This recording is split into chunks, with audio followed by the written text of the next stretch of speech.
ప్రముఖ పుణ్యక్షేత్రం ఇంద్రకీలాద్రిపై వెలిసిన కనకదుర్గమ్మను AP deputy CM Pawan Kalyan దర్శించుకున్నారు. గుడి మెట్లను శుద్ధి చేశారు. సనాతన ధర్మం జోలికి ఎవరు వచ్చినా రోడ్డుపైకి లాగుతామని పవన్ కళ్యాణ్ హెచ్చరించారు.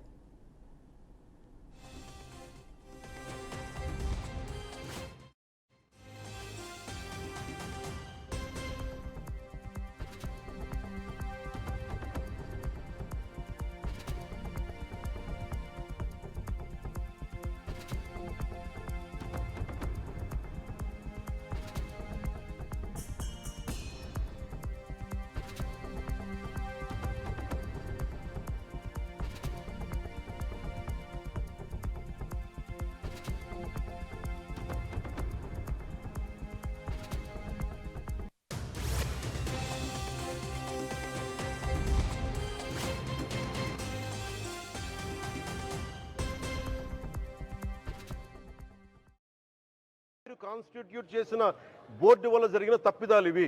మేము కనుగొన్నాం. ల్యాబ్ టెస్టులు ఇవన్నీ మేము ఆటలాడతామా? ఇవన్నీ బాధ్యత లేదా?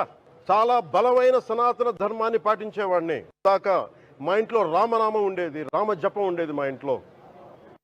అలాంటి రామభక్తులం మేము.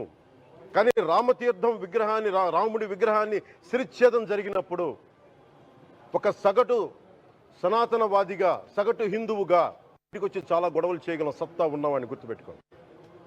ముఖ్యంగా వైసీపీ నాయకులకి, నన్ను విమర్శించే దేశ యావత్తు నన్ను విమర్శించే ప్రతి ఒక్కరికి తెలియజేస్తున్నా, గొడవ పెట్టుకోవాలంటే చాలా బలంగా గొడవ పెట్టుకోవాలి. కానీ నాది పేదవాళ్ళ కష్టాలు, క్రిమినలైజేషన్ ఆఫ్ పాలిటిక్స్, వీటి మీద మేము మాట్లాడతాం. వీటి మీద తప్పించాం. ప్రజలు బాగుండాలి, కాన్స్టిట్యూషన్ వాల్యూస్ని అప్హోల్డ్ చేయాలి, రాజ్యాంగం బాగుండాలి, వీటి కోసం తపన పడేవాళ్ళు. కానీ సెక్యులరిజం పేరు మీద, secularism is not one way, it's two way.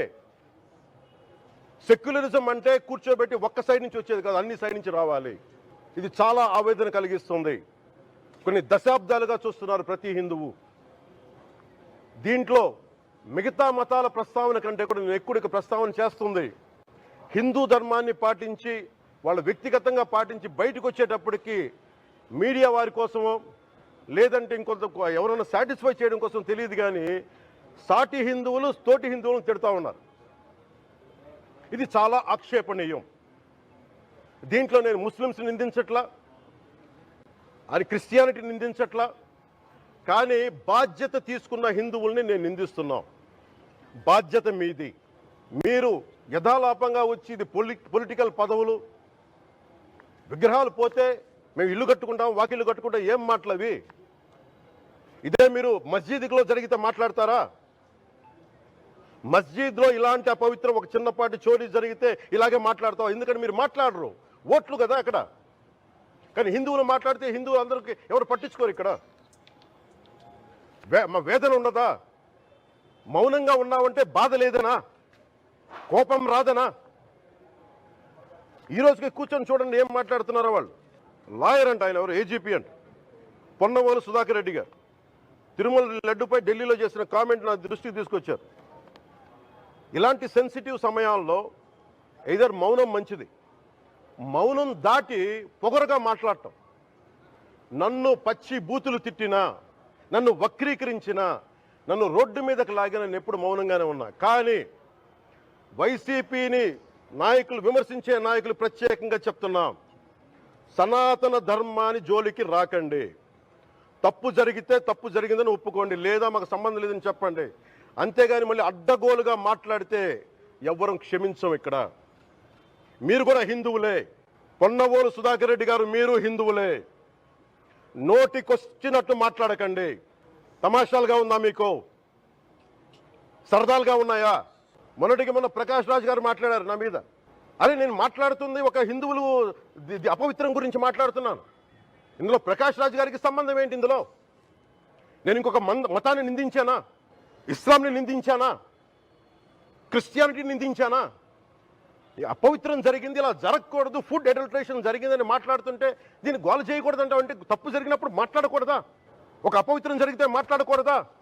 దేవతా విగ్రహాలను శిరచ్ఛేదం చేస్తే మాట్లాడకూడదా? ఏం పిచ్చి పట్టింది ఒక్కొక్కళ్ళకి? ఎవరి కోసం మాట్లాడుతున్నారు మీరు? ప్రకాష్ రాజ్ కూడా చెప్తా ఉన్నాను, నాకు మీరంటే గౌరవం. I have extreme respect for you. ఎన్ని మద్రాసాలకి డబ్బులు ఇచ్చాను నేను, 25 లక్షలు 30 లక్షలు ఇచ్చాను, నేను ఇచ్చినవాడిని. నేను నాకు అన్యమతం ఇస్లాం మీద గౌరవం ఉన్నవాడిని, క్రిస్టియానిటీ మీద గౌరవం ఉన్నవాడిని, చిన్నప్పటి నుంచి కూర్చొని మిషనరీ స్కూల్లో చదువుకున్నవాడిని. నా టీచర్ చెప్పిన సూక్తి తను తగ్గించుకున్నవాడు హెచ్చింపబడిని చెప్పి బైబుల్ సూక్తిని ప్రతిసారి కోట్ చేస్తూనే ఉంటాను. ఇది నా గౌరవం, ఇది నేను చూపించే గౌరవం. మీరు మాట్లాడితే కూర్చొని నేను పాటించే ధర్మానికి అపవిత్రం జరిగినప్పుడు నేను మాట్లాడకూడదు, మౌనంగా ఉండాలి. సెక్యులరిజంకి విఘాతం అంటే ఏంటి? సెక్యులరిజంకి విఘాతం నా ఇంటి మీద దాడి జరిగినప్పుడు నేను మాట్లాడకూడదా? నా ఇల్లు 10 మందికి ఆశ్రయం ఇస్తుంది. నా సనాతన ధర్మం అన్ని ధర్మాలకి ఆశ్రయం అయితే దానికి దాడి జరిగినప్పుడు, దాని మీద అపవిత్రం జరిగినప్పుడు దానికి కూడా మాట్లాడకూడదంటే ఏం మాట్లాడాలి మీతోటి? ప్రకాష్ రాజ్ గారు, you have to learn your lessons. I respect you. It's not just Prakash Raj Garu, all the people who thinks